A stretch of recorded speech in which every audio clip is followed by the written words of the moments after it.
A letter of a remembered joy. Andy's letter to Rob's parents, January 18th.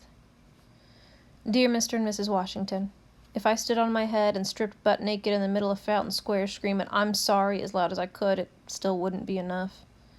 How can you tell the parents of your best friend that you're sorry that you killed their son? There's no words to cover something that awful.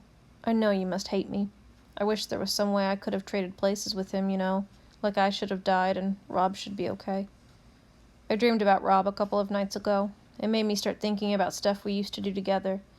So instead of writing, "I'm sorry about what happened" 6,000 times on a sheet of notebook paper, like the teachers used to make us do in elementary school when we were bad, I decided to write you this letter to help you remember the good stuff instead of the bad.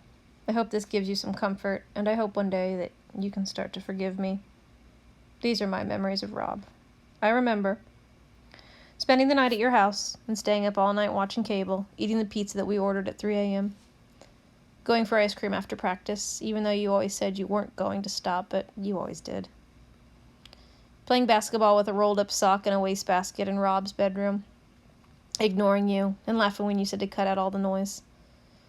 Finishing off 2 extra-large boxes of Frosted Flakes with ease during those small after-school snacks.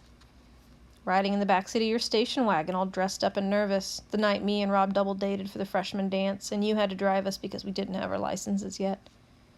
Sitting in your backyard in the summer, eating barbecue, and listening to stories from Rob's grandpa about down home. Going to Kings Island with you on family discount day and riding the Beast 47 times in a row.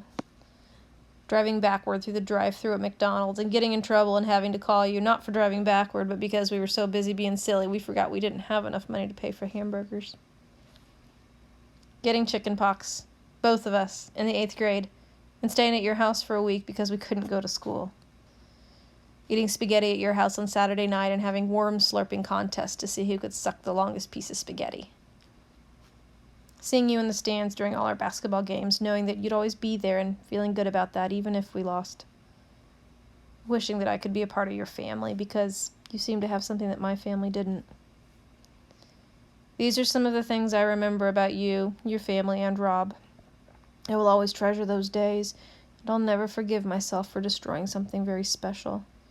I hope that someday you'll be able to forgive me, but if not, I hope you will be able to remember without so much pain. Yours, Andy.